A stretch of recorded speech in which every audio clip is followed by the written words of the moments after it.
Pop quiz, hotshot. When I say Swiss made, what comes to mind? Go. Cocoa, trains, cheese, army knives, watches, and the Sphinx SDP Compact in 9mm. How you guys doing? Joe here.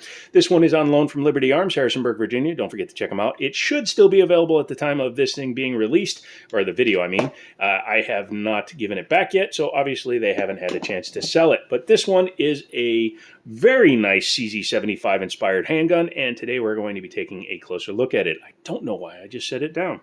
Let's go ahead and take a look at the box. I think that's why I did it. Inside the box, you get a piece of wax paper. Okay. You get the owner's manual with the serial number written on it. I'm thinking the previous owner did that. I'm not going to open it just in case his personal information is in there. And inside this very nice case, you get some really good close cell foam insert with your cleaning kit. Even though the gun has some rounds through it, it looks like the cleaning kit has never been used. I use a different kit too, so it's not like it's very uncommon. You get the ridiculously cheap speed loader. It is marked Sphinx though, so maybe someday it'll be collectible. Buy an Uplula or a Maglula, please. 45 bucks. Just do it. Comes with interchangeable back straps, which we'll show you in a minute. I'm not going to do it, but I'm going to show you how to. As well as a price tag saying $800. The MSRP of $999 was the 2020 price when they were, I believe, finally discontinued by Chris. Chris was the importer of the gun. Sphinx was the manufacturer of the gun. Sphinx used to make some really good pistols. They made really high-end race guns, and they made some other cool high-end guns. However, in 2016, they ceased existing in the capacity for which they existed before then, because Sphinx sent some stuff somewhere they weren't supposed to, and somebody spanked the hell out of them, and that version of Sphinx had to go away. I'm not 100% sure if they're still around in any capacity, but as of 2016, the manufacturer of this particular firearm no longer existed. Chris had these on their website brand new up until 2020, so I'm assuming there was quite a bit of backstock because at $1,000 to start and $1,300, I believe, on the standard end, yeah, they were expensive CZ75 clones. An 01 with an Omega trigger, I think, was like $750, so these were quite a bit more expensive. Was it worth it? Let's check it out. First thing you're going to notice is that it doesn't have the standard screw spot. Well, that's because of the removable back straps. So technically, it's the whole grip. And that actually plays into all of this, which makes this a Swiss 2011. This grip module is completely removable. So there were two variants of the gun available: billet steel, aluminum, or like this one, billet steel, aluminum, polymer. Lowers the weight by a couple of ounces. This one comes in at about 29 ounces versus the 31.5 of the all-metal version. Also makes it so that you can repair this if it does get dropped or damaged. This was designed to be a duty pistol, so they were hoping maybe cops and law enforcement agencies would use them. And I believe in Europe they were.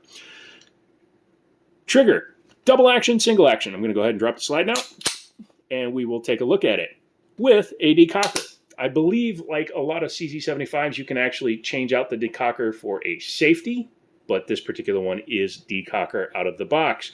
This is a double action, single action. So double action to start, gun cycles, pew, and then it goes into single action. You can start this gun in single action by simply racking around into the chamber. Then you got a single action trigger. It's much lighter. You do have to be more cognizant of it. And to that end, they actually gave it a shaved hammer. So when the gun is not in single action mode, the hammer is hidden. So less chance of snagging it on your clothes or your pants or your seatbelt, etc. Double action, hammer down is the way to carry this particular firearm. Nothing wrong with that. So to the guy that tells me I don't know what a double action is what I say to you. The double action trigger should be about 10.5 pounds. Sorry, nerve damage, slick fingers, all that good stuff. And this one is right in there. I'd probably say it's actually closer to the low end of 10 pounds, and it's a very smooth trigger. You may hear two clicks, and what that is when you pull the trigger a little bit, you do what's called a quarter cock. It aids in disassembly as well as allows you to then, if you need to, thumb the hammer. But once you've done that, if you just pull straight through, it's a very smooth trigger. Oh my God, he keeps pulling the trigger. It's a center fire cartridge. Shush. This is the single action. Reset is very short right there. As you can see, there's a little bit of take up in single action mode, but not nearly as much nor as heavy, and boink, right into the next shot. The gun has ambidextrous decocker, and the mag release is reversible. I was going to say swappable, but reversible if you are purely a lefty. However, your slide lock slide release is not. I don't think. No, you'd have to get a different one. Although potentially it could be. Couldn't it? No, it can't. Stop talking, Joe. Beaver tail is very nice on this one. It's up high, so your hand gets up high on the firearm. CZs have the inverted rail system.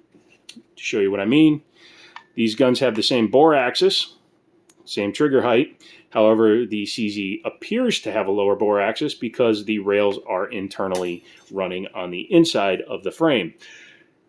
Some people say it makes it more accurate.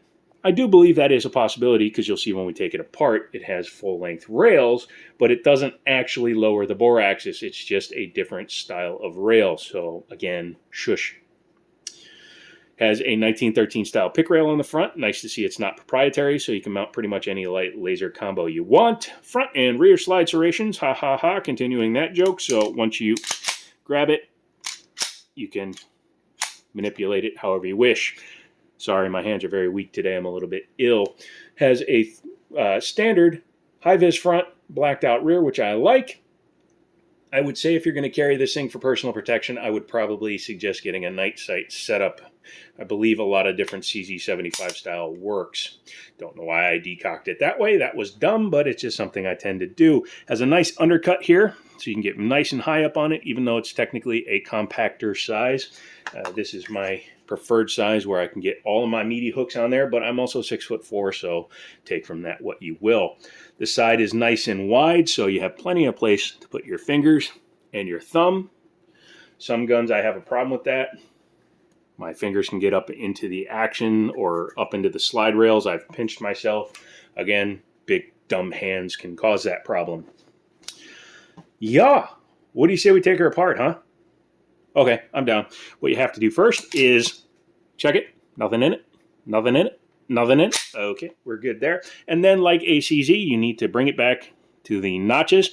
Now, it's not always clear. Some CZs I've had actually omitted the dots, either manufacturing or just laziness on their part. I'm not sure. But what you have to do, or at least what I do, is I do the chonky pencil grip, you know, for... and then you can just do that. Line up your two lines. I take the base pad of a polymer magazine, or if you have a push tool, start it, come back over here, and just pull it out. Now, even though this is hammer fired with all the safety doodads that it has internally, you do have to let the hammer go home. Sorry, it's very tightly fit. And I've only taken it apart once, so give me a little bit of a break. Once you've done that, you can take out your captive guide rod, which should be standard on every firearm ever. Walther, I'm looking at you. And yes, I can make fun of Walther because I do have a Walther here. So, you know, watch that video on the P22 if you want to know what I'm talking about. Then we can drop out the barrel. Ew, somebody fired it. Oh yeah, it's used. This one has the standard ejection port lockup system. Locks up there. Nicely ramped barrel. Very, very highly polished, so that's nice. I usually polish mine right out of the box just for personal reasons. And it has a tilting locking action with a hole. Usually it's just a sharp edge like a Glock, but this one actually has the cam system in it. Let's take a look at the slide first. Very, very nicely made. There's your drop safety right there, or firing pin block or safety, however you want to put it. Very nice. There's your giant inverted rails, which allow it to be more stable and supposedly gives you better accuracy on the return, so that when you're trying to get back down onto sight, this isn't going to be wobbling as much. So supposedly your sight acquisition is faster. Taking a look at the frame internally, you can see where this thing is held on there. So that screw Not 100% sure, but I believe that screw. And I believe it's another screw up under here to take off the grip frame. Again, you can put the aluminum one on there if you have one, or if you have a custom one made, you can do that because this gun is serialized right there, not down here. So you can change out the grip module however you wish. Internally, it's very nicely finished. Hammer fired, there's your trigger bar spring, everything's in there, nice and chunky too. If you look at the size of it, hopefully you can see it, that is some thick ass metal in there. That's good. Looks like you can adjust the tension too of the decocker. That's weird. Sorry, I'm learning this as we go along, just like you.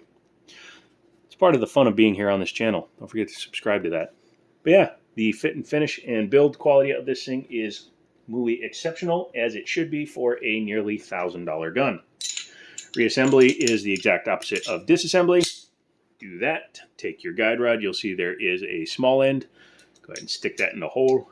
Line up your spring and guide rod so that it is parallel to the slide, so that when you put it back into the frame, you can just do that and it should be good to go. Now you just bring it back, line it up, take your slide lock slide release, push it in. Yep, don't give yourself the idiot mark, and snap it into place. Once you've done that, cycle the gun. Make sure it still functions. Do I like the gun? Sure, why not? I love all guns, except for, you know, Chiappas. And would I ever buy this gun? Sure, if I had the money. I currently don't, and I have some good guns on my own, so I'm not going to worry about buying it. However, if you'd like to buy it, don't hesitate, because it's the first one I've seen since we opened the store. And if you want to get one before they become actual collector's items, you should hurry up and do that. Don't forget to go into your local store, support local businesses, or if you can't find it there, or if they're trying to charge you an arm and a leg, Liberty Arms, Harrisonburg, Virginia. So look us up, hook us up, and we will hook you up in return. Come back for another video. Not 100% sure what it is. I filmed a bunch of them, and I just have to sort through them. I hope you're enjoying the shorts I've been putting up. Some informative, some idiotic.